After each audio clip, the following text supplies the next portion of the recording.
mais um programa Energia Agro no canal AgroMais. Hoje temos a satisfação, a honra de receber o Dr. Renato Pontes Cunha, que é o presidente do Sindaçúcar Pernambuco.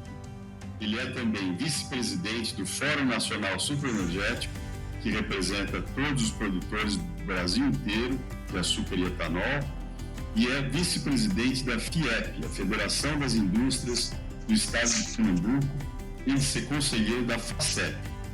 Olá, doutor Renato, bem-vindo. Doutor Plínio, olá e bom dia. Eu quero agradecer a oportunidade, mas dizer que a minha maior qualificação é exatamente poder conviver com você e beber um pouco seus conhecimentos. Imagine, é um prazer muito grande, é recíproco e eu fico muito feliz de recebê-lo aqui no nosso programa. Doutor Renato, o senhor que tem se dedicado por tantas décadas, a sua vida inteira, ao desenvolvimento da agroenergia aí no Nordeste, no Brasil inteiro, mas especificamente no Nordeste, por favor, nos conte qual que é a importância do setor canavieiro e sucroalcooleiro para a região Nordeste do Brasil. Olha, Plínio, o Nordeste tem a cana-de-açúcar, né, ao longo do seu litoral, né, gerando cerca de 280 a 300 mil empregos diretos. Esse agronegócio da cana se desenvolve em mais de 230 municípios. O Nordeste tem em torno de 1.800 municípios e a cana realmente tem uma presença marcante sob o ponto de vista socioeconômico. E é um pilar de sustentação, um cinturão de proteção social, fazendo com que a interiorização do desenvolvimento ocorra. Nós estamos localizados na zona da mata, é uma zona litorânea, porém que tem uma grande abrangência e uma grande extensão, já que vai desde a Bahia, Sergipe, indo até o Rio Grande do Norte, né, e depois até o Piauí também, no delta, lá na região do Parnaíba. Muito bem. A gente precisa lembrar, né, doutor Renato, que a cana-de-açúcar, ela, durante a época do Brasil colonial, ela se desenvolveu e floresceu exatamente no Nordeste. Ela foi inicialmente trazida para São Vicente, aqui em São Paulo, mas rapidamente subiu, foi para o Nordeste, e durante séculos, né, teve uma importância econômica no desenvolvimento do Brasil enorme, e no mundo inteiro, inclusive ensejou a invasão holandesa no século XVII. Depois, aqueles holandeses migraram, quando foram expulsos do Brasil, para Nova Amsterdã, que virou Nova York, e a gente lembra que, se isso não tivesse acontecido, talvez todo o desenvolvimento do capitalismo por esse grupo de capitalistas holandeses teria se desenvolvido em Recife, aqui no Brasil, né? Então, o Nordeste é muito importante. Atualmente, ele está produzindo 55 milhões de toneladas de cana, o que equivale a praticamente 2 vezes a produção da Austrália, que é o terceiro maior exportador de açúcar do mundo.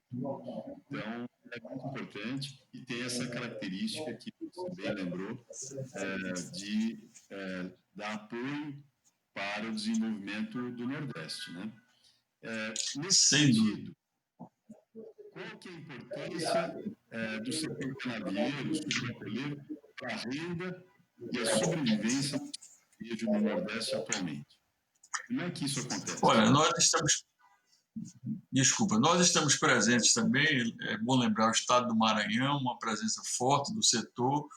Em todos os municípios, em toda a região do Nordeste, há a presença do segmento, né? No Ceará um pouco menos, mas sempre teve também um arranjo produtivo mais localizado, mais voltado ao açúcar mais mascavo e tudo mais, e realmente toda a região Nordeste tem a presença da cana, né? Nós temos aí um faturamento atualmente de cerca de 11 bilhões de reais, numa região onde muitos municípios, principalmente do semiárido, né, do sertão, convivem com o espectro da seca, né? E esses municípios eles vivem sobretudo de culturas de subsistência e também dos programas de transferência de renda e daqueles programas voltados à manutenção e à sobrevivência do homem, né? Enquanto essa problemática da seca que passa a ser um convívio. Os municípios vivem muito as pessoas em função das questões do INSS, né, dessas transferências de renda. No entanto, tem municípios já do semiárido, depois perto do Agreste e relativamente a 200, 250 quilômetros da Zona da Mata, que sofrem influência, que emulam, né, com a região da mata, e é bom sempre lembrar que a questão, por exemplo, da fibra da cana, que é o bagaço, e o melaço também, eles têm um papel muito relevante na alimentação animal. As cidades do sertão têm desenvolvido alguns investimentos de forma muito consistente na nutrição animal, na questão dos ovino-caprinos, né? E na questão também dos rebanhos, né? Sem dúvida alguma, os rebanhos ficam localizados mais no agreste, na bacia leiteira, mas sempre há no sertão o polo ovino-caprino. Portanto, as regiões se comunicam, se integram e compartilham uma convivência, fazendo com que o Nordeste se torne um mercado de consumo realmente consistente, com mais de 56 milhões de pessoas. É um mercado que é muito cobiçado, a gente sente que todo mundo quer vender produtos para o Nordeste, mas a nossa preocupação não é só vender, é criar renda no Nordeste, renda efetiva, e fazer com que haja a produção nativa também, porque nós entendemos que o Nordeste não está condenado a consumir, principalmente num país do agro, né? Num país que tem um nível de insolação espetacular para a agricultura, né? E que pode desenvolver em muito a questão da irrigação, como de fato vem ocorrendo no Nordeste. Tá certo. E o Nordeste realmente está se transformando em um grande polo exportador, não só de açúcar e etanol, mas de fruticultura, né? Exatamente por essas características, né?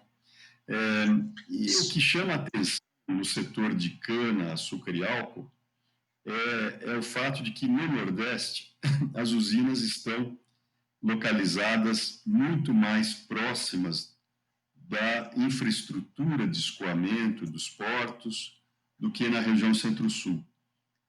Você poderia comentar qual é a distância média da usina ao porto e o que isso significa, né?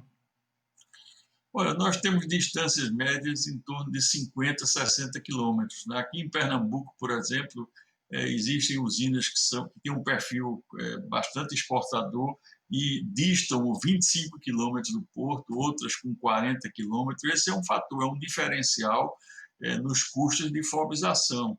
Uma fobização de açúcar refinado aqui com elevação, com frete, gira em torno dos $20, $22, né? Quando a gente sabe que em outras regiões esse custo é bem maior. Esse é um diferencial que tenta neutralizar um pouco os maiores custos estruturantes que nós temos em função da topografia, sobretudo no campo. Então, nós temos um arranjo, um investimento socioeconômico, né, que gera bastante empregos, né, e tem tido uma característica de perfil exportador. Tanto é que o Nordeste ele é muito voltado para o açúcar, né? Cerca de 53%, 55% do mix é para açúcar, obviamente acompanhando a tendência nacional, mas a questão das energias ainda é 47%, 48% no momento, no que diz respeito ao etanol. Portanto, alguns portos do Nordeste e alguns terminais açucareiros são um grande diferencial que nós temos. Pernambuco, Alagoas, Natal Cabedelo, todos têm portos bastante aptos, são grandes plataformas de exportação, fazendo com que o açúcar atinja o Oriente Médio, né, atinja a África, o norte da África, a Ásia, né, o leste europeu, e também na questão das cotas preferenciais, a Europa e os Estados Unidos. E nesse sentido, o Nordeste está muito melhor posicionado do que os portos de Santos e Paranaguá, porque ele está mais perto dos Estados Unidos, da Europa, mais perto do Canal do Panamá, né, inclusive. Então, tem uma vantagem de frete marítimo, além do fato de que as usinas estão mais próximas dos portos, né?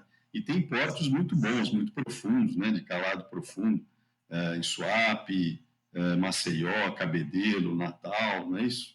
São portos modernos, né? Sem dúvida, sem falar na questão do etanol, né? Nós temos uma possibilidade e uma efetividade também bastante consistente nas exportações, inclusive com portos fenomenais, como Itaqui, no Maranhão, no Ceará, em Pernambuco, em Alagoas. Portanto, nós somos muito voltados para o mar, tem sido uma característica da nossa performance histórica, né? Como você bem lembrou, desde o passado, e a globalização chegou muito cedo aqui na questão, quando o açúcar era uma especiaria ainda, na época dos holandeses, né, que iniciaram em Pernambuco, iniciaram na Bahia, e sempre houve essa tradição de exportação, ou seja, contratos de câmbio, liquidação de cambiais, né? Tudo isso são mecanismos bastante familiarizados na cultura de exportação do açúcar e do etanol no Nordeste. Muito bem. Nós temos observado no acompanhamento das estatísticas de consumo que o consumo de etanol hidratado, além do anidro, que é misturado à gasolina, o consumo de hidratado tem crescido bastante no Nordeste. Na sua visão, essa é uma tendência que veio para ficar? Eu entendo que sim, Plínio. Eu acho que nós nos consolidamos, né?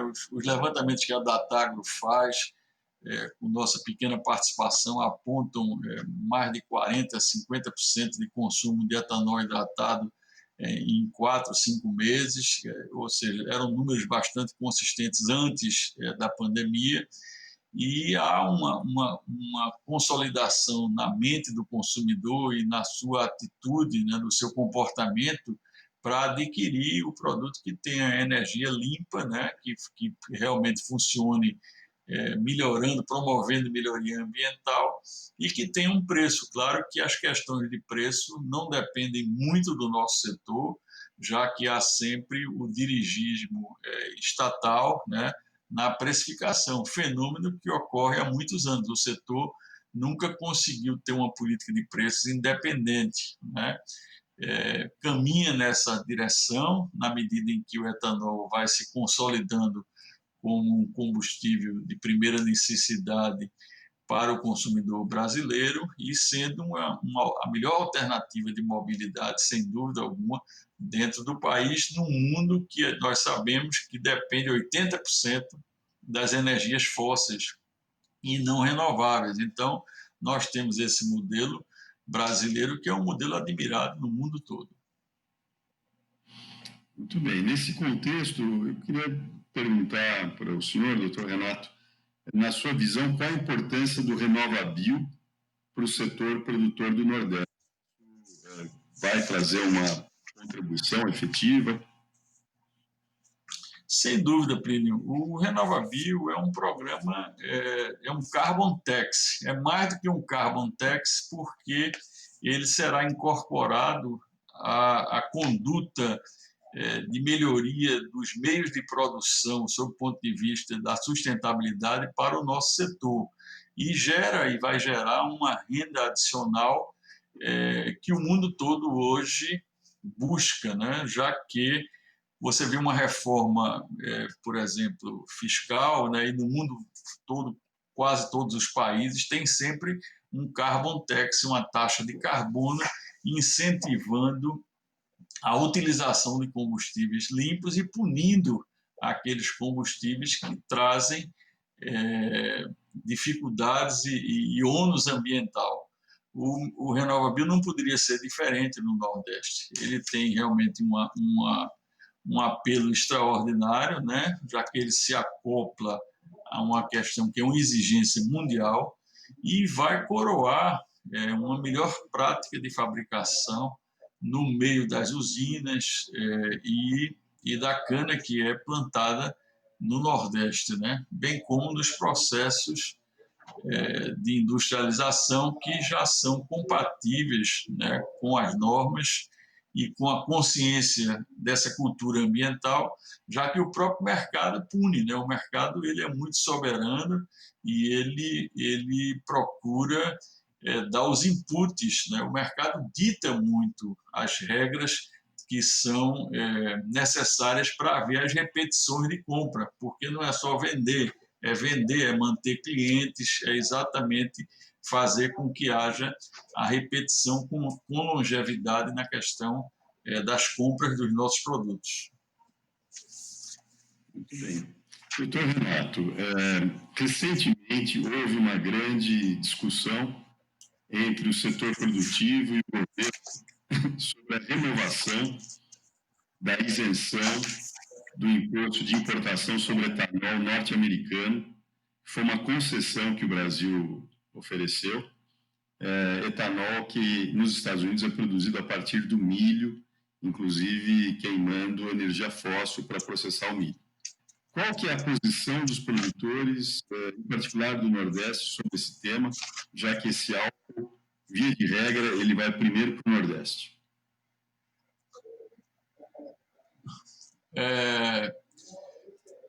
Plínio, deixa eu te colocar. O ano passado, no ano de 2017, e nós estamos sempre sofrendo muito com essa concorrência, na minha opinião, desleal, até porque também ela conta com players aqui dentro do Brasil que importam esse etanol, né? Muitas vezes as distribuidoras elas preterem o etanol nativo, elas não compram no mercado nacional e preferem fazer essas operações de arbitragem adquirindo produto no exterior, notadamente nos Estados Unidos, né? Com os problemas estruturais dos Estados Unidos na questão da produção do etanol do milho, o excesso de produção, o afunilamento dos canais internacionais de distribuição com esses litígios com a China, esse movimento tem recrudescido, tem aumentado muito. E no mercado internacional as coisas têm que ser sinalagmáticas, né? Tem que haver uma parceria, uma reciprocidade, o que a gente sente que não vinha e não vem ocorrendo nessa questão da sacarose, né, ou dos ATRs que são comercializados. Nós temos uma matéria-prima no Brasil, que é a cana-de-açúcar, né, de onde se origina o açúcar e o etanol. Nos Estados Unidos, há uma realidade diferente, eles têm açúcar de beterraba, às vezes até sacarose advinda, a rigor não é uma sacarose, é uma frutose, né, advinda do milho, né? Além da questão ambiental nos Estados Unidos, o milho ele origina o etanol, mas nem sempre num percentual mais contemporâneo sob o ponto de vista das misturas. Lá eles têm um grande mercado para o etanol, no entanto, são muito conservadores e têm algumas dificuldades com a indústria do petróleo em função dos espaços que disputam. Portanto, tem havido esse excesso de exportação dos Estados Unidos e não há uma contrapartida. Nós já damos de isenção e temos dado nos últimos anos, já temos concedido de isenção na questão dos ATRs de 6 a 8 vezes mais do que os americanos nos proporcionam em termos de relações internacionais, né?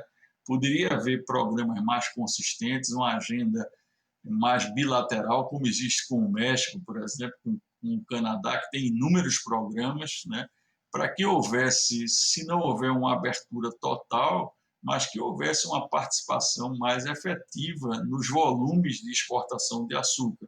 É um mercado muito sensível, muito protegido, nós entendemos que uma abertura total é uma questão complicada para eles. Eu não sinto esse tipo de atitude da parte deles, mas acho que se montarem uma agenda que tenha começo, meio e fim e que possa caminhar para um entendimento em termos de um acordo de comércio exterior, né, notadamente na questão do açúcar e do etanol, eu acho que poderá haver uma evolução nessas relações que são muito importantes, muito desejadas, já que os Estados Unidos são consumidores consideráveis no mundo, né? E são players que nós temos muito respeito. Nós somos aqui no Nordeste, em função das cotas, uma cota realmente pequena, muito tímida, mas nós somos supridores contínuos há muitos e muitos anos, né? E o que a gente consegue auferir, né? O que consegue ganhar, basicamente são volumes, às vezes, de um remanejamento ou outro, de um país ou outro, naquele total de mais de 1 milhão de toneladas que eles importam, importando apenas 140 a 150 mil do Brasil, e em alguns anos com alguns adicionais. Portanto, o Brasil tem uma participação que não é relevante, até porque países como a República Dominicana e outros países têm cotas muito significativas e muitos países têm até uma relação de cotas muito privilegiada em função do seu mercado interno. Muitas vezes eles exportam prioritariamente para os Estados Unidos, que tem níveis de preço melhores e mais estáveis, e uma cota interna muito menor, né? Então é preciso haver uma rearrumação, não só no sistema de cotas, mas eu diria que num mercado, num acordo internacional, como a gente está acostumado a fazer sempre, a participar muito aí dos acordos internacionais, que são demorados, né? O Mercosul, que a gente participa muito, você participa, hoje nós temos cotas de mais de 412 mil toneladas para a Europa, não estão ainda em vigor por conta do próprio Mercosul, mas eram cotas que há 20 anos, 25 anos atrás começaram com participações muito ínfimas na época da România, da Bulgária, quando houve os primeiros alargamentos e a primeira entrada de países na União Europeia, fazendo com que o consumo deles passasse a ser planejado pela própria UE, através das suas diretorias agrícolas, DG Agri e tudo mais. A Croácia também, né, doutor Renato? E Croácia, quando o eu me senhor acredita... referi... o senhor acredita quando eu me referi... desculpe.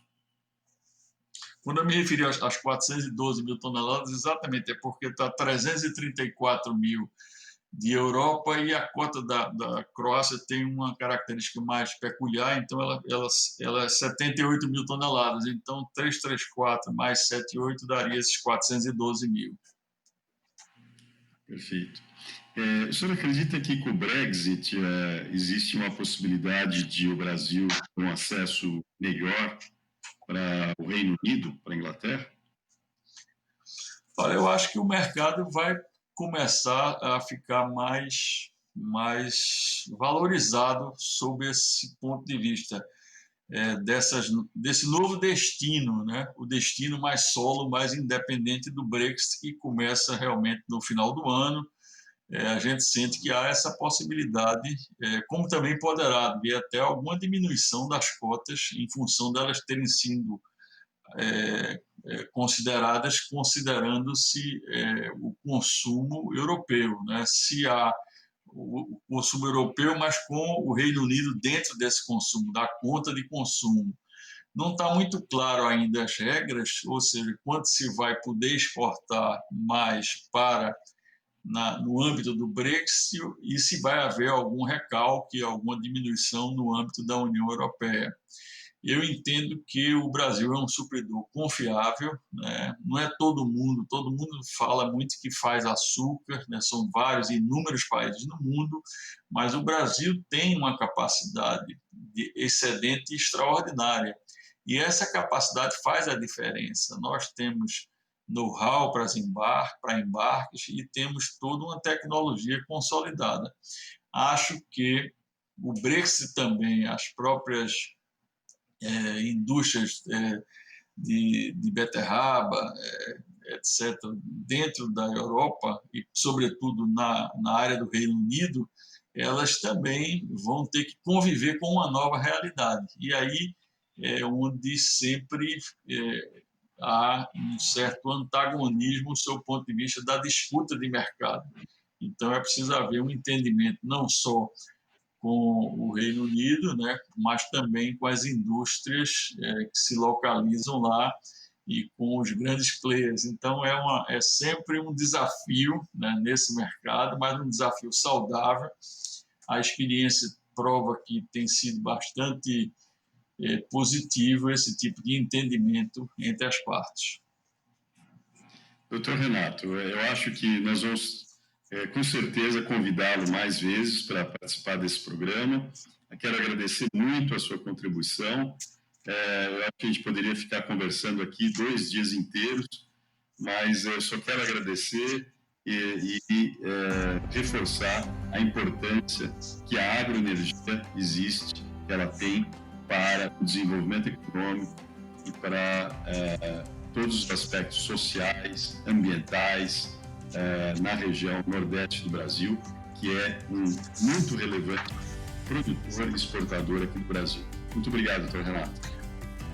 Plínio, muito obrigado também. Rapidamente, o que a gente precisa é estabilizar mais as safras do Nordeste, para não haver sempre essas variações de produção. Você nos ajuda nisso, mas é importante que haja um grande programa de irrigação por parte do governo federal, ou seja, um programa híbrido, né, entre as duas partes, para que a gente possa estabilizar nesses níveis de 55 a 60 milhões de toneladas no mínimo, né, que a gente já chegou a produzir 70 milhões no passado. Muito obrigado a vocês todos e um bom dia. Muito obrigado.